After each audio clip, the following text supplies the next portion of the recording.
گلزاری ز گلستان جهان ما را بس، زین چمن سایه آن سرو روان ما را بس. منم صحبتی اهل ریا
گلزاری ز گلستان جهان ما را بس، زین چمن سایه آن سرو روان ما را بس.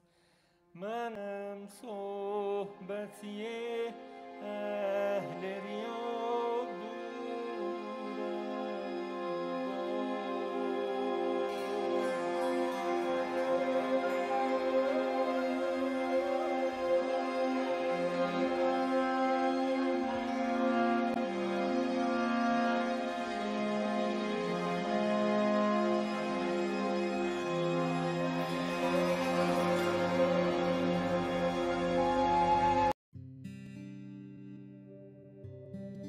Turnkey Theatre presents a black box production, Passion, a Ketuvim play by Eliana Payne.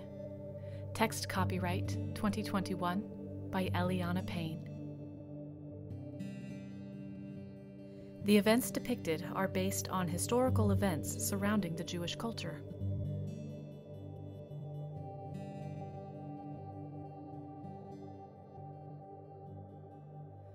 You are the assistant to the chief curator of archaeology at the Israel Museum, Israel's foremost cultural institution and one of the world's leading encyclopedic museums. When you arrive at work today, you find a box on your desk with a note from your boss. This was found, among other items, in a recent excavation. Please explore the contents and see what you can discover. Intrigued, you sit down at your desk and carefully open the box. Eshet chayil meyimsa verachak mibinim micha batach balev bala v'shala lo yechsar Gimela tu tov elora kol yemei hayecha darshat semer ufishtim betatz bechefetz kapecha sheker hachein vehevel hayofi Yirat Hashem Hitit halal tenula mipri yadecha v'haleluha b'she'arim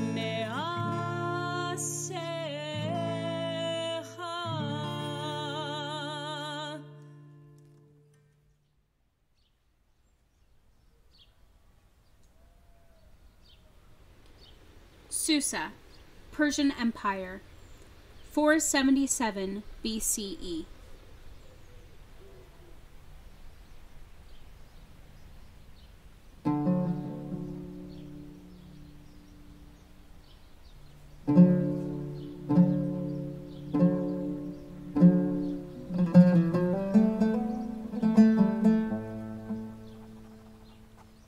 My dear Abji Zeresh, I never thought that I would have the pleasure of hearing from you since moving into the palace as King Ahasuerus' queen. Admittedly, my loneliness may simply be due in part to the magnificence of the palace that, while beautiful in its exterior, hides the alienation of its inhabitants within its shadowy corners. Surrounded by riches, food, and servants, I have everything I could possibly imagine, and yet somehow feel empty, alone. Your letter has come at a most welcome and needed time. I am told of your husband's presence in court beside that of my husband, the king. I am happy for you, my loving Abji. I know control has never been something that you wish to shy away from. And now, finally, you have obtained dominion over your situation through Haman's newfound status. I will continue to be jealous of your position. For while you are in the high ranks of the court, you still possess the ability to see our sisters and younger brother, while I am condemned to a life of solitude with only these letters for support. You have given me a gift through the receipt of your writing, and I am eternally grateful. How is our family? Has Alize been married? She must be given to a man soon before her eligibility for marriage is compromised. I will never forget the way she looked at our male neighbors as they passed the window each morning on their way to work. She is a devilish thing, that one. Give my best to Peter, Maman, Alize, Abru, and Alborz. I await the day I hear from you again. All my love, Vashti.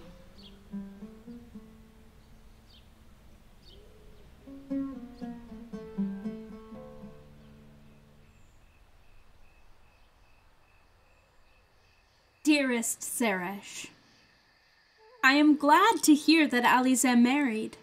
He sounds like just the man of which she was in need to keep her under restraints. Best we leave her training to her now husband, instead of worrying Maman to death with her improper actions and thoughts of self-importance. Those are reserved solely for you. In my own life, however, I have been possessed with a problem. One that I neither comprehend nor wish to divulge. As I am alone in my thoughts, you are the only one that I may turn to. Therefore, dearest Zeresh, I hope you will read this not in judgment, but rather a cry for help. For I am undone by the experience I have just had. When one has been so continually disregarded as I have, enduring time and again the unwanted attentions from my husband, which it is my duty to allow, one might despair of ever knowing the true meaning of intimacy. I certainly thought I would go to my grave never knowing what it is to desire closeness with another. Thus, I am perplexed to report to you an experience one might only venture to call magical. Like any other day, I was lying there, in wait of assistance for my evening routine of bathing in cassis, myrtle, and lavender.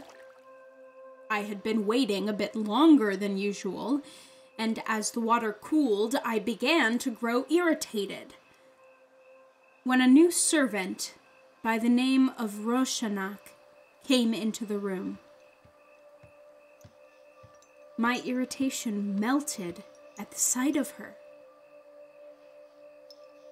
She is not what our acquaintances might consider a great beauty, being of medium build and with a body thick and strong from years of work, but when she greeted me, it was with a tender smile and beautiful deep brown eyes that lit up her kind face. Her movements were slow, but sure, as if she were walking through a river. I felt a longing inside of me to reach out and touch her. One that I have never felt before. A feeling that I assumed I would only hear about in tales of love. How can I describe what brought this on? She read me, saw me, and for an instant knew me. This feeling so invasive and yet familiar. I hardly knew what to do or how to behave. My heart was pounding so loudly I thought surely she must hear it. I struggled, with what success who can say, to appear normal, in possession of myself, as is fitting for a woman of my rank. But as she helped me with my clothes and washed my feet, I felt a tenderness of heart. I felt truly cared for. Perhaps for the first time in my life. The closest experience I can compare it to is that time when you were leaving home to be married. You looked at me as if to memorize my face and held me close to you in a long embrace. That was the last time I felt anything even close to that love and warmth. Then, inexplicably, I felt overwhelmed with affection. All for a woman whose name I did not yet even know. I did finally find my voice as she was leaving, managing to ask her what she is called. Since then, all I do is dream of her, no matter if I am awake or asleep. Have you ever felt this way for your husband? I feel troubled, for I never believed this feeling to be possible until that moment when I laid eyes upon her. What am I to do? I am sworn to the king to obey him, to provide him with sexual release and with the heirs necessary for him to continue ruling the kingdom. I know all too well what is expected of me. However, for the first time, I feel true desire. Although not for a man, but for a woman. And not only a woman, but a servant. Oh, Zeresh, do I act upon these feelings? I need your advice. Help me, dear sister, to understand the sensations that I now feel for one of the same genders as you and I. I must have an answer, for I am undone with worry and distraught at these unfamiliar feelings. Do send your response as soon as you are able. Your Abji, Vashti.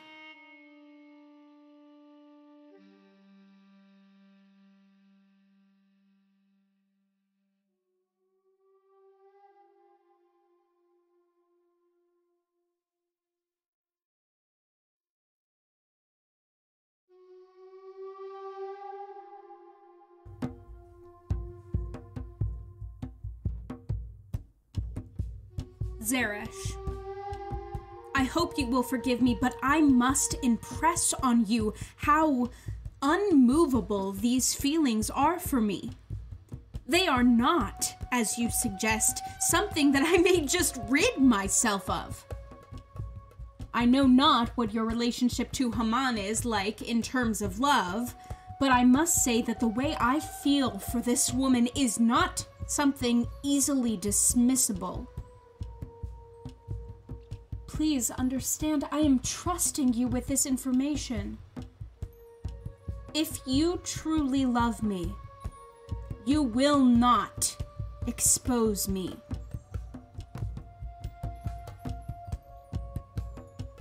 Promise you will be ever faithful to me as your Abji, despite the fact that you disagree with my uncontrollable desires. I now wonder whether you have even felt the feelings of desire that I now possess. Have you ever wanted someone so badly that you are overcome with an inescapable desire to act, not on account of yourself, but of your instinct as a human. I know not how to deal with these surprising feelings.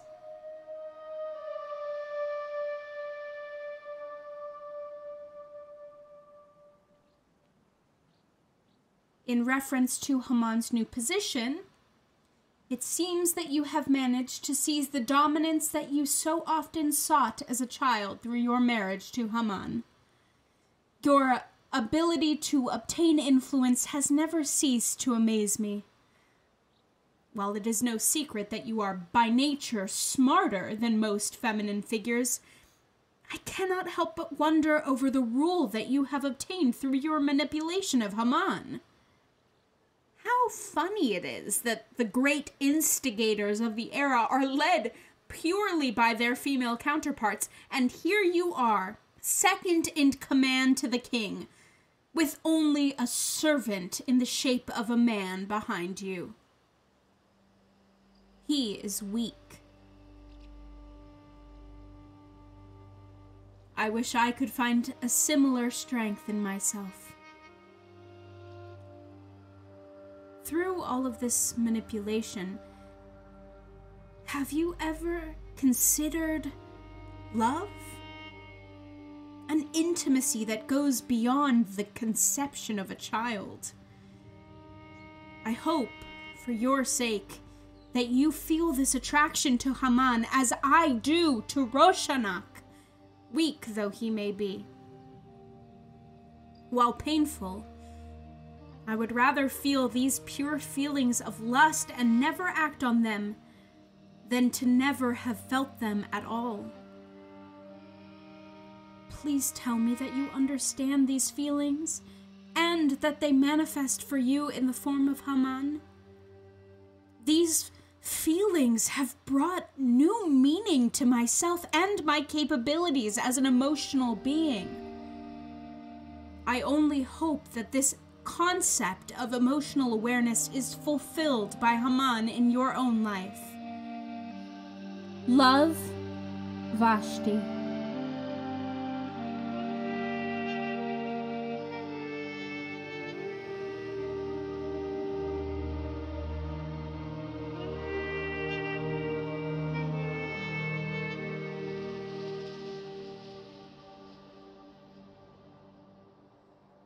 Zeresh, as it sounds like Haman is not providing you with sexual completion, I am glad to hear that you have found a profound sense of pleasure in the hands of your male servant, Araxa.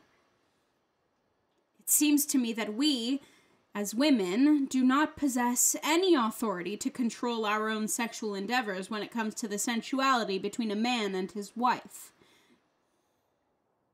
As to my tantalizing desires, Roshanak has been appearing more and more in my chambers. I wonder if she feels the same for me that I do for her. She never speaks, making the air heavy with an unacknowledged expectation. How detrimental would it be for both of us were we to act on these feelings? While in her presence, I am forced to wonder, does one still count as a virgin if they have not accepted a man inside of them? If reproduction is not imminent, does it count as intercourse? I am raw and hurting not for my body, but for the act that I crave to commit. I'm afraid of the repercussions that may befall me were I to act on these sentiments. I fear also for Roshanak. She is young, no more than 18, I would guess. I am not even able to imagine what my life would amount to were she to fulfill so deep a desire as this. Your loving Abji, Vashti.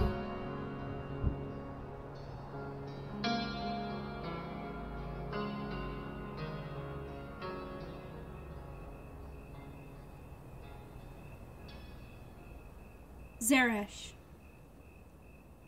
It has happened. The physical deed of irrevocable intimacy has occurred. My heart overpowered my mind.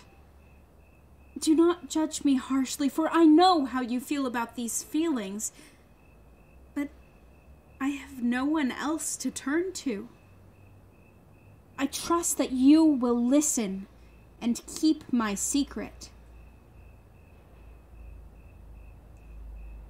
While taking my usual bath in cloves, myrtle, and cardamom in preparation for the king to take me to his bed, Roshanak came into the room. She was dressed in a dark burgundy cloth, with her dark hair covering her shoulders. Her bare feet made a light padding noise against the floor. As she got to the edge of the bath, I turned quickly, grabbed her hand, and stared into her eyes. In that moment, I connected with her in a way that I never had with anyone else, even my own husband. I stood up slowly and held her kind face with those beautiful, deep eyes in the palms of my hands. Her hands closed around the small of my back, almost a tentative question in the form of touch. The sweetness of this gesture left me in awe. Then, the most unexpected thing happened. I kissed her. Our lips met, and something bloomed inside of me, an experience that I have always wanted and yet simultaneously never knew existed. How absolute a feeling such as this can be. I thought nothing could be more amazing than that moment until she kissed me back. I took off her clothes carefully until her full body was exposed. I pulled her in alongside me, and as we leaned in together, one could not be distinguished from another. I cannot divulge our acts, for they are meant for Roshanak and I alone. But just as man and wife became one, Roshanak and I were also forever entwined. I felt like I was awake and dreaming simultaneously, like I lived in two worlds and no world, all at once. My brain scattered and my eyes were entranced as I stared at this wonder of comeliness. How is it possible for nature to create something so beautiful? Have you felt this way for any of your servants, Zeresh? If so, how did you comprehend it? It was profoundly wonderful, Zeresh. My dream for the desire of a human body was fulfilled by this experience, this wonder of nature by whom is called Roshanak. I am finally alive. I can never regret what we shared, but I would be undone with grief if something were to befall Roshanak because of this precious act. I cannot bring myself to dismiss her. Surely that would hurt her as well, leaving us both distraught and alone.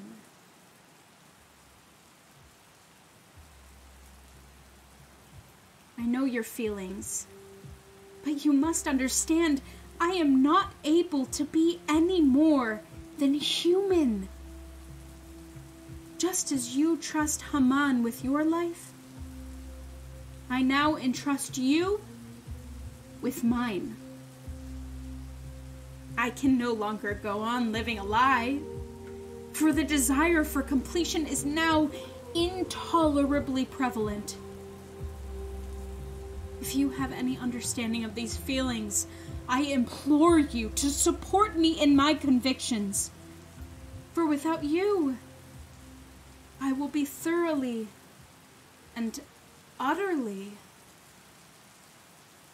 alone.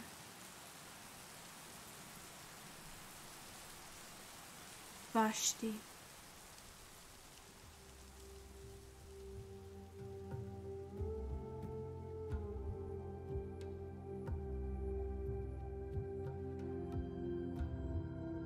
Zeresh, I have been found out.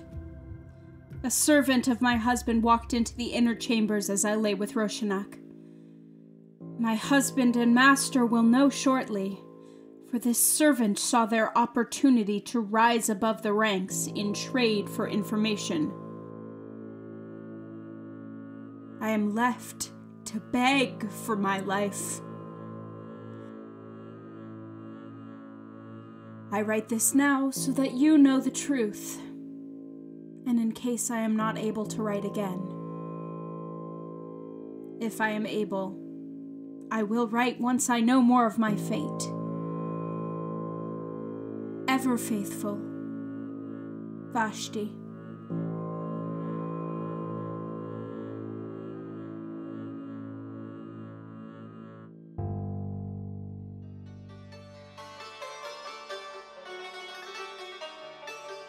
Zeresh. Confusion is not enough to describe the conversation I just had with the king, my husband. He has agreed to allow me to stay as I am, both in my regal position and my intimacy with Roshanak, in trade for my cooperation in keeping up his image. As I long for a woman, he longs for a man. He lost interest in my person long ago, covering my face as he stares upon another man during intercourse. I am there only for reproduction, a vessel, to give him a son to ascend to the throne. His heart does not belong to me, but to another man. But how was I to know that the feelings of pleasure felt by a man may also be felt by that of a woman? We both are forced together by tradition, but our hearts long for that of another being of the same collective parts.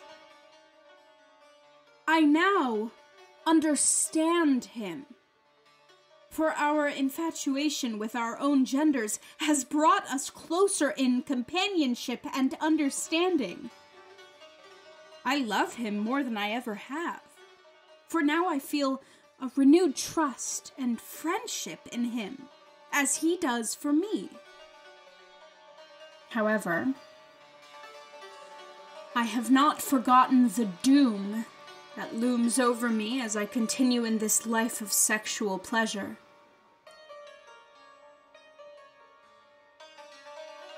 Is it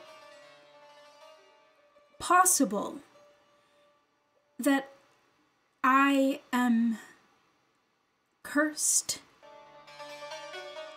Forced to be with a man who loves another man, as I am inclined towards another woman? Dear sister, pray for me.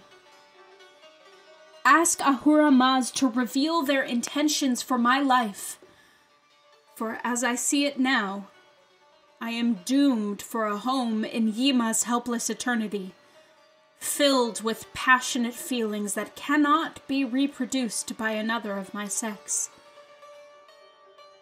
Your loving Abji, Vashti.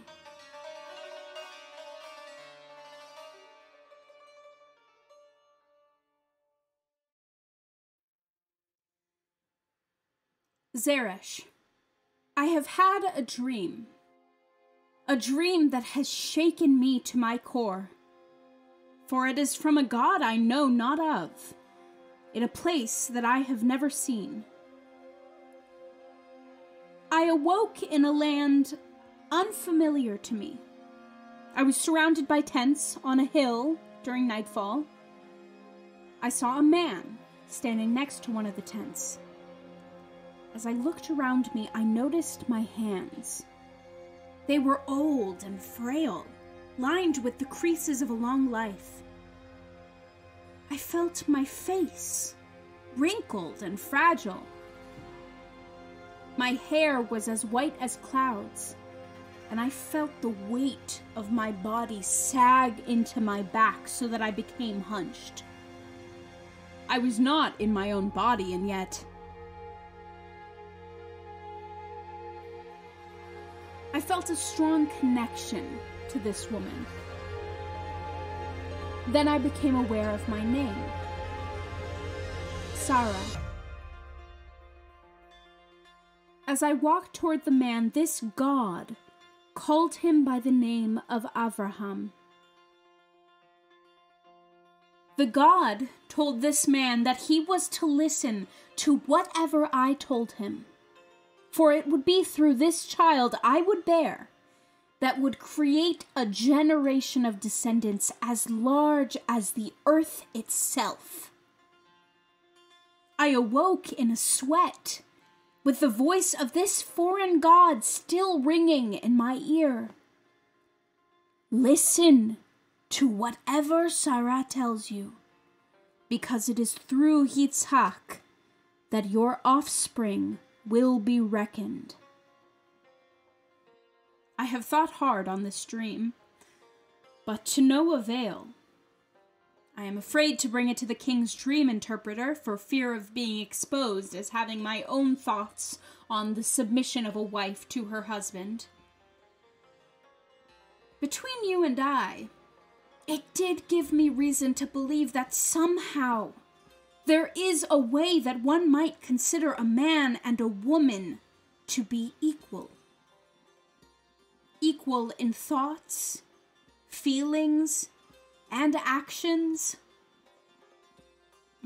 I am not even able to remember all of the times in which I wished I had the power to say no.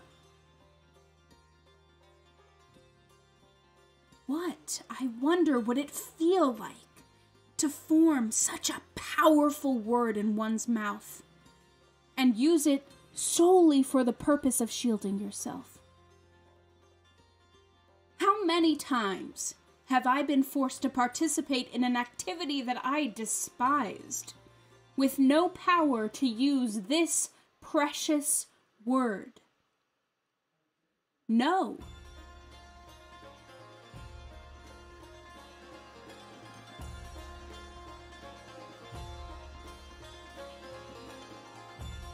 Beloved sister, could this be a sign? Ever yours, Vashti.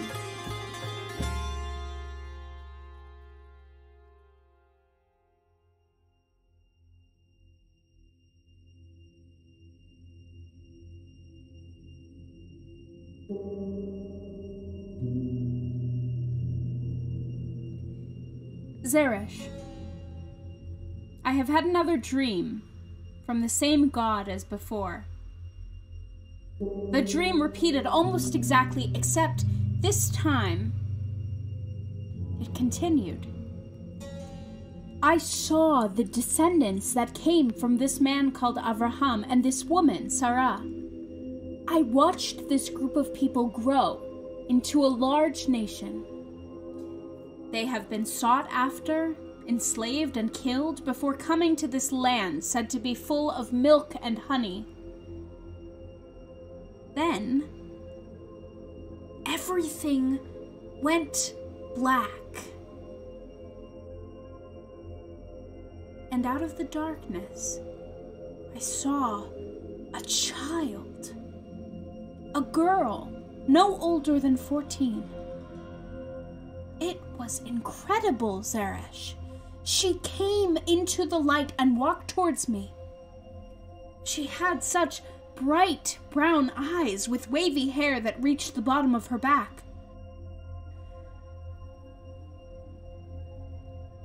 all of a sudden, as I was sitting on my throne, she came and went right through me.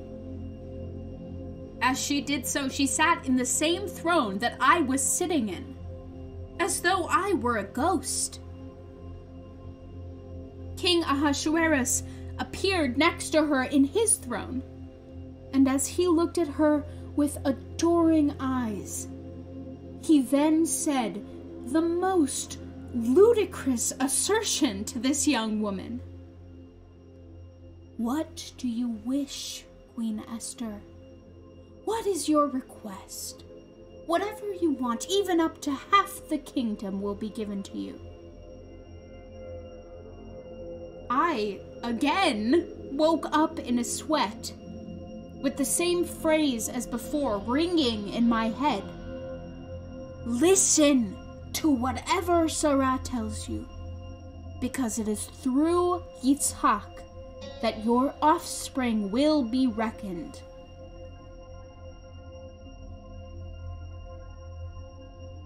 Who is this child that has the power to sway my husband in this way, just as this foreign god has required Sarah's husband to do? Who are these women that they have the authority to be as great as men? Is it at all possible for women to become equal to men, let alone such a powerful presence as the king? Up to half the kingdom. I cannot comprehend something of this magnitude, for it would be all too shocking to hear those words come from the king's lips, let alone aimed at any woman. Could it be that this child is a descendant from this woman, Sarah? These dreams, were they to become true, would be a beacon of hope for oppressed women all over the kingdom. These dreams have awakened a power in me, one that I never thought I would be able to possess as a woman. I feel, for the first time, in charge of my own fate. This deity has shown me a power inside of myself. Your loving Abji, Vashti.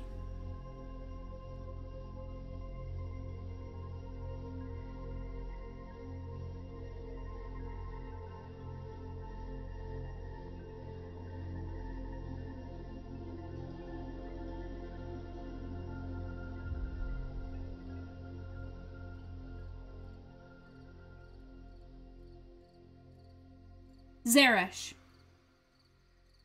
I have finally found my sense of purpose, and from here, my true test begins. For I have been asked by the king to dance for him and his princely guests with nothing more than the royal diadem upon my head. While in an unstable frame of mind, King Ahasuerus drunkenly agreed to force me to dance nakedly before him and his princes, including Memucan. His promise to me is no match for the unrequited love that he feels for Memucan, Prince of Persia. Ahasuerus has always been secretly infatuated by Memucan and has, in the past, listened to and done his every suggestion. This platonic love between myself and the king is no match for that of Memucan's influence. He will surely be the king of my fate. Despite Memucan and the threat he poses to me, I will cower no more. While I would have previously accepted this as a chiefly duty to my husband, these auspicious dreams and sexual encounters have gifted me with the power to declare a word I never thought I would have the ability to say. No! Vashti.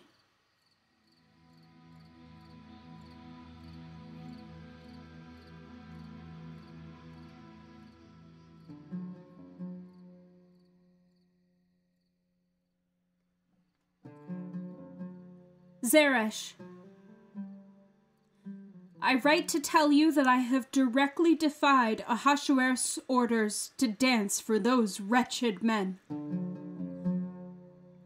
I knew I would rather die than make a spectacle of myself for their pleasure.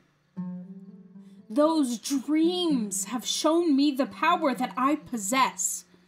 As this Sarah and Esther have power over the men in their life, I shall have that as well.